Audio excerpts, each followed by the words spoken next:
وعلی آلک واصحابک یا نور اللہ۔ فرمان مصطفیٰ صلی اللہ علیہ وآلہ وسلم، جس نے مجھ پر 10 مرتبہ صبح 10 مرتبہ شام درود پاک پڑھا، بروز قیامت اسے میری شفاعت ملے گی۔ صلو علی الحبیب صلی اللہ تعالی علی محمد صلی اللہ علیہ وسلم۔ حضرت سیدنا جنید بغدادی علیہ رحمۃ الہادی فرماتے ہیں، ایک روز سیدنا حارث بن اسد محاسمی رحمۃ اللہ علیہ میرے گھر کے قریب سے گزرے۔ میں نے ان میں بھوک کے آثار پائے تو عرض کیا، چچا جان تشریف لائیے اور کچھ کھا لیجئے۔ آپ تشریف لے آئے۔ گھر میں اور تو کچھ نہ تھا، پڑوس میں سے شادی کا کھانا آیا ہوا تھا، وہی حاضر کر دیا۔ انہوں نے ایک لقمہ لیا اور منہ میں کئی بار گھمایا، پھر دہلیز میں جا کر باہر نکال دیا اور تشریف لے گئے۔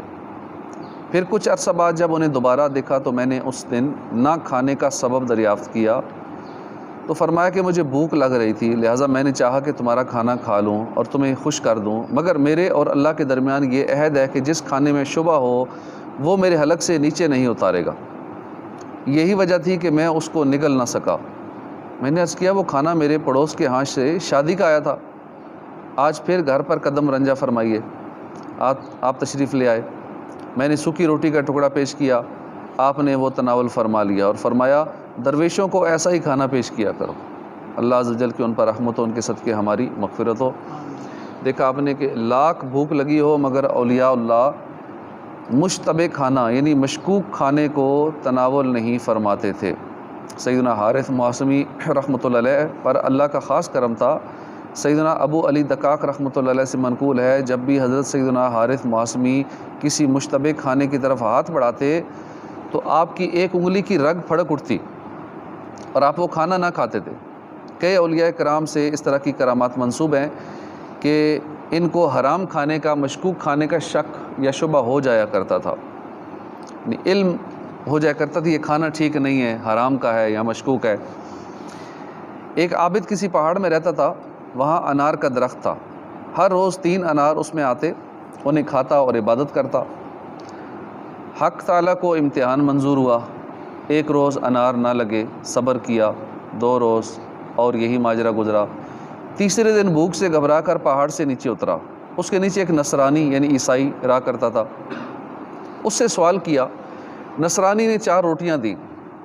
اس نصرانی کا کتا بھونکنے لگا، عابد نے 1 روٹی ڈال دی، کتے نے وہ روٹی کھا کر پھر پیچھا کیا، دوسری روٹی ڈال دی، کتے نے وہ بھی کھا لی مگر پیچھا نہ چھوڑا۔ جب 4 کھا لیں اور بھونکنے سے باز نہ آیا، عابد نے کہا، اے حریص سے ناحق کوش یعنی ناحق کوشش کرنے والے لالچی، تجھے شرم نہیں آتی کہ میں تیرے گھر سے بھیک مانگ کر روٹیاں لایا اور تو نے مجھ سے سب چھین لی، اب بھی پیچھا نہیں چھوڑتا؟ کتے نے کہا، میں تجھ سے زیادہ بے شرم نہیں کہ جس مالک نے برسوں بے محنت و مشقت ایسا نفیس رزق تجھے کھلایا، ذرا سا امتحان لینے اور 3 روز نہ دینے پر بھوک سے اتنا گھبرا گیا کہ اس کے دشمن کے گھر جا کے بھیک مانگی، یعنی نصرانی کے گھر بھیک مانگنے آ گیا اپنے رب کو چھوڑ کے۔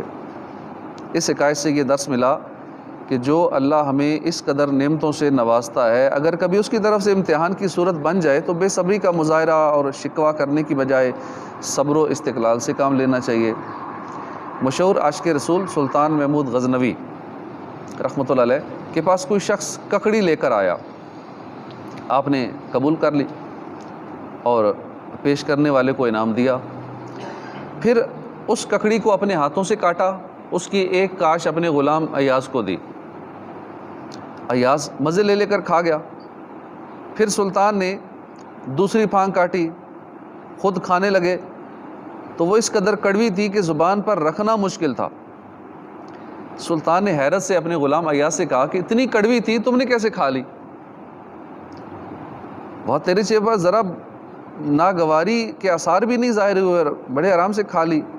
ایاز نے عرض کیا، علی جا، واقعی ککڑی تو بہت کڑوی تھی، منہ میں ڈالی تو عقل نے کہا تھوک دو، مگر عشق بول اٹھا کہ ایاز خبردار، یہ وہی ہاتھ ہیں جن سے آج تک میٹھی چیزیں کھاتے رہے، اگر ایک دن کڑوی مل گئی تو کیا ہوا؟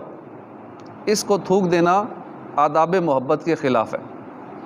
لہٰذا عشق کی رہنمائی پر میں نے وہ ککڑی کاش کھا لی،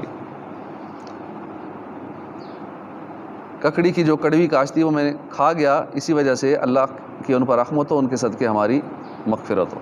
تو یہی شان بحیثیت مسلمان ہماری بھی ہونی چاہیے کہ جس رب تعالیٰ نے ہم پر لاتعداد احسانات فرمائے ہیں، اگر کبھی اس کی طرف سے کوئی مصیبت آ جائے تو خندہ پیشانی سے قبول کر لیں۔ باکمال وہ نہیں جو محبوب کی طرف سے محبت اور پیار ملنے کے سبب وفادار رہے، باکمال تو وہ ہے کہ محبوب کی طرف سے دھتکار ملنے کے باوجود بھی اپنے محبوب کا جانثار اور وفادار رہے۔ وہ عشق حقیقی کی لذت نہیں پا سکتا جو رنج و مصیبت سے دوچار نہیں ہوتا۔ اللہ پاک عمل کی توفیق عطا فرمائے، آمین بجاہ نبی اللہ۔